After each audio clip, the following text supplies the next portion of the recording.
This week's parsha is Parshas Chukas. Parshas Chukas starts off by talking about the laws of Parah Aduma, the red heifer, the means by which someone who is impure tameh becomes pure tahor. The Torah introduces the subject of Parah Aduma by saying, Zais Chukas HaTorah. This is the law of the Torah. Now there are many ways that law is expressed in the Hebrew language, chayk, din, mishpat. But the Torah specifically uses chayk. Chayk, the commentators explain, means a law without understanding. We don't understand the reason behind that specific law. And Parah Aduma is such a law. The Torah goes on to say, though, that Zayis Chukas HaTorah, this is the law of the Torah. Strange to call this the law of the Torah. If you were to introduce a specific subject, such as Parah Aduma, you would introduce it by saying, this is the law of Parah Aduma, not of the Torah. This is not the only law in the Torah. This is not the only mitzvah in the Torah. There's 612 others. So why does the Torah start off by saying, this is the law of the Torah? Beis Halevi explains that the most notable mitzvah that is associated with not understanding the reasoning behind it is Parah Aduma. Parah Aduma, we can't understand from beginning to end what's going on. We don't understand how it works. We don't know why the person who's involved in its preparation himself becomes tameh, becomes impure, while the actual substance that he's preparing is a way for someone to become tahor, pure.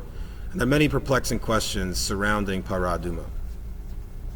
The whole idea, purification, impurity, are things that we have trouble relating to and understanding exactly how it works. Therefore, Parah Aduma is perhaps the most notable mitzvah beyond our conception, beyond our understanding. Therefore, the Beis Halevi explains, the Torah says that this is the law of the Torah. This is the law of all mitzvahs. This is something that is relatable to all mitzvahs. Although there are many mitzvahs we can understand why we do them, we don't understand the specifics of why we have to do it in such a narrow way. For instance, Shabbos. Shabbos we can all understand why we would have a Shabbos. Hashem rested on the seventh day, therefore we rest on the seventh day. We see its impact on our daily lives. We have time to spend with our family, time to pray slowly, listen to the rabbi's speech, have a more spiritual atmosphere for 25 hours a week.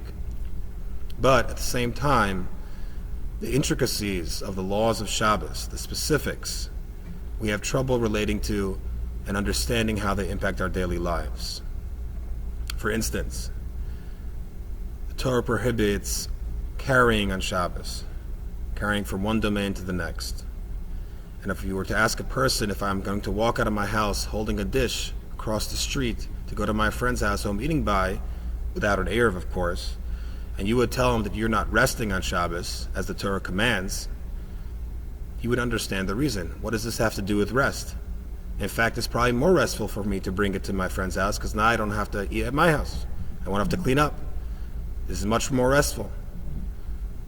So again, we don't understand every intricacy. We can't feel its impact, and we don't understand why it works that way, but we still do it nonetheless. We can't understand the entire mitzvah from beginning to end.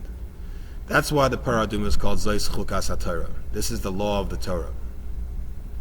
That this idea behind Parah Aduma, something which is entirely inexplicable, we have to apply to many mitzvahs, or many parts of mitzvahs in other areas. Because there are many parts of mitzvahs that are understandable and we will not feel the impact, but nonetheless we do them.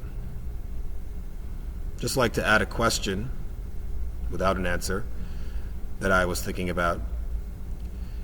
Torah talks about another subject in this week's parsha, the death of Miriam. Miriam was a leader in her own right, brother of Aaron, brother of Moshe, sister of Moshe, sister of Aaron. And the Torah says she died in this week's parsha. The Jewish people in this week's parsha were on the threshold of entering the land of Israel. The 40 years sojourn through the desert had ended. And Miriam dies just before they enter the land of Israel. The question is that the Torah is very clear about the reasons why Moshe and Aaron did not enter the land of Israel. But the Torah never says any reason why Miriam did not enter the land of Israel. The Torah simply says that she died. Furthermore, The Torah says, the Medrash says, I should say, that the women of the generation of the desert were not of those who were punished by not entering Israel.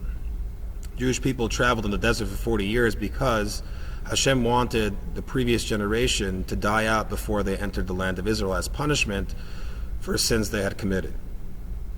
But the women of that generation were not included in that punishment.